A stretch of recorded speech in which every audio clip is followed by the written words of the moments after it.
Hello' everyone, আজি মই বনাবলৈ লৈছোঁ কচুৰ লগত মাছ। এনেদৰে বাৰু কচুৰ লগত মাছ খাই কোনে কোনে ভাল পায় বাৰু, মই কিন্তু বিৰাট ভাল পাওঁ। প্ৰথমতে কচুখিনি মই বইল কৰি ল'ম, দুটামান দাইলো দি দিছোঁ যিটো খাই ভাল লাগিব। তাৰপৰা নিমখ অকণমান দি পানি ঢাকোন এটা লগাই দিম। ঢাকোনটো লগোৱাৰ পাছতে অলপ দেৰি উতল অহাৰ পাছতে ঢাকোনটো উদঙাই কচুখিনি ভাঙি দিম।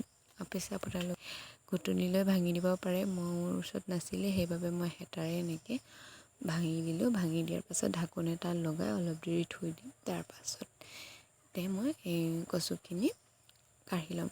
কাঢ়ি লোৱাৰ পাছতে কেৰাহীখন পাতি তাত গৰম হ'বলৈ দিয়াৰ পাছতে অলপ তেল দি দিম।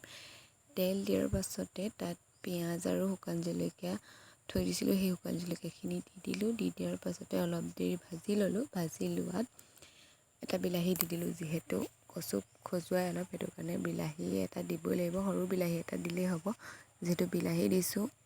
অলৰেডি মই কচুত নিমখ দিছিলোঁ, তথাপিতো বিলাহী এইটো টেঙা যিহেতু নিমখ নহ'বও পাৰে, সেইটো কাৰণে আৰু অকণমান মই নিমখ দি পানি আদা নহৰু দি ভালদৰে ভাজি ল'লোঁ। ভাজি লোৱাৰ পাছতে বইল হৈ থকা কচুখিনি দি পানি আকৌ ভালদৰে ঢাকোন এটা লগাই ল'লোঁ। ঢাকোনটো লগাই লোৱাৰ পাছতে উতল অহাৰ লগে লগে মই মাছখিনি যিখিনি ফ্ৰাই কৰি থৈছিলোঁ, সেই মাছখিনি মই দি দিলোঁ। তাৰ পাছতে অলপ দেৰি ঢাকোন লগাই আমাৰ কচুৰ লগত মাছ ৰেডি হৈ গ'ল। আপোনালোকে যদি মোৰ ভিডিঅ'বোৰ চাই ভাল পায় তেনেহ'লে প্লিজ মোৰ চেনেলটো ছাবস্ক্ৰাইব কৰি ল'ব। আজিলৈ আহিছোঁ, বাই বাই।